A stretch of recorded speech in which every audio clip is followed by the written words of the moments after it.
मेरे बच्चे को लोग फौजी हैं।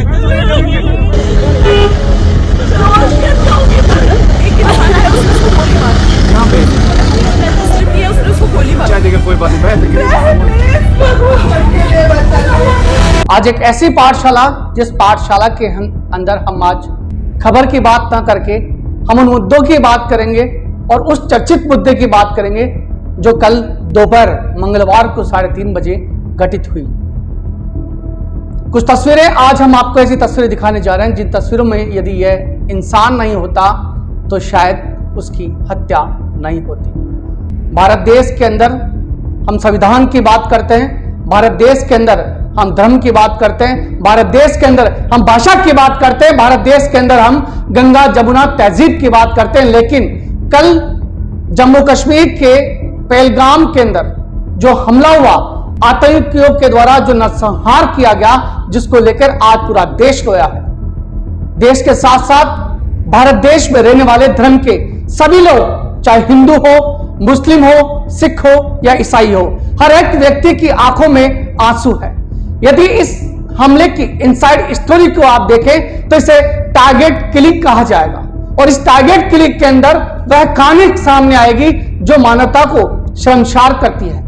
मानवता को शर्मसार करने के साथ साथ जो एक बार यदि आप इस इनसाइड स्टोरी को सुनते हैं तो आपकी रूह भी कांप जाती है, आपका दिल भी दहक जाता है।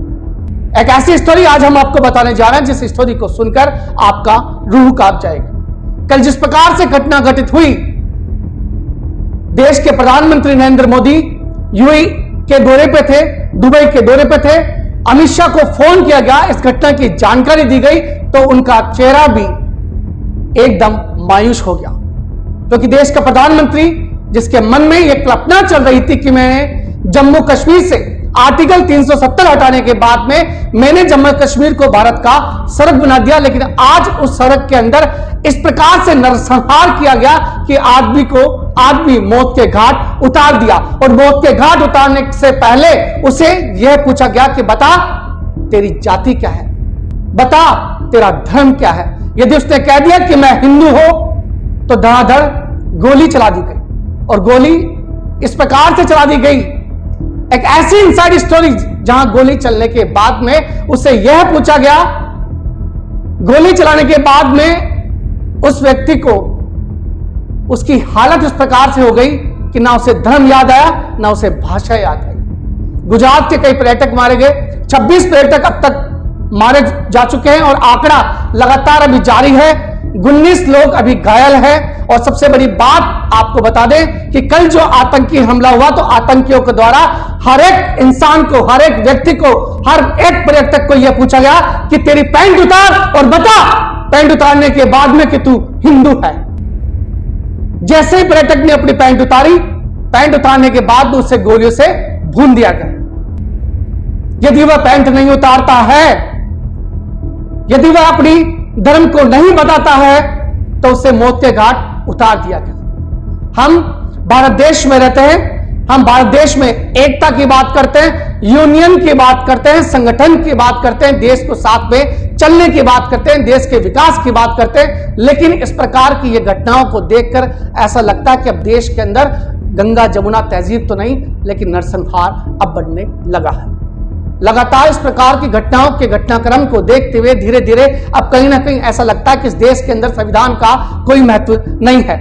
इस घटनाक्रम के होने के बाद में, जहां पर इस घटनाक्रम के होने के बाद में सांत्वना देनी चाहिए थी, जहां पक्ष और विपक्ष दोनों आपस में मिलकर इस घटनाक्रम की निंदा करते, कोई ना कोई बड़े एक्शन लेते, लेकिन इस भारत देश के अंदर इस घटनाक्रम की निंदा ना करते हुए विपक्ष ने पक्ष पर हमला बोला, मोदी पर हमला बोला, देश के प्रधानमंत्री पर हमला बोला, लेकिन इस घटना की निंदा नहीं की गई। आतंकियों के द्वारा पर्यटकों को मार दिया गया। मारने के बाद में उसे एक ही संदेश दिया गया कि जा तेरे मोदी को जाकर यह बता दे कि यह कश्मीर, यह सड़क जो भारत का सड़क कहा जाता है, इस कश्मीर में हिंदुओं को रहने का कोई औचित्य नहीं है।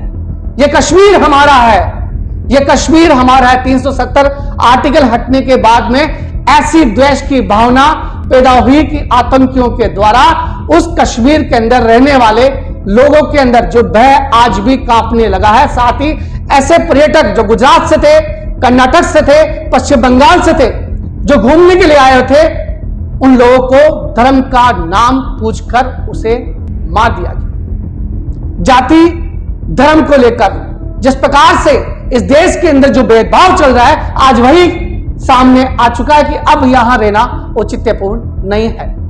आखिर कब तक इन हिंसाहारों की हम लोग निंदा करते जाएंगे? आखिर कब तक विपक्ष पक्ष पर हमला बोलता जाएगा? और सबसे बड़ा सवाल खड़ा होता है, वह सवाल यह पैदा होता है कि हमारा देश, भारत देश जो सोने की चिड़िया कहलाता था, और आज वही देश जो विश्व गुरु बनने वाला है, वो देश जो विकासशील है, उस विकासशील देश के अंदर इस प्रकार के घटनाक्रम जब होते हैं तो ऐसा माना जाता है कि हमारा भारत देश कहीं ना कहीं कमजोर है। कल इस घटनाक्रम का अगर अंदाजा लगाया जाए तो आपको बता दें कि अमेरिका के अमेरिका के उपराष्ट्रपति जो कि भारत दौरे पे थे,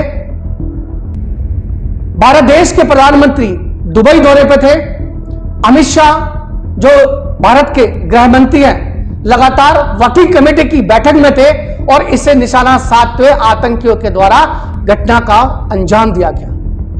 मैं आवर न्यूज परिवार की तरफ से जो इस घटनाक्रम के अंदर जो पर्यटक मरे गए हैं, उन सभी को श्रद्धा सुमन अर्पित करते हैं। और एक पुरानी कहावत भी है, मजहब नहीं सिखाता आपस में बे रखना, हिंदू है हम वतन है यह हिंदुस्तान हमारा।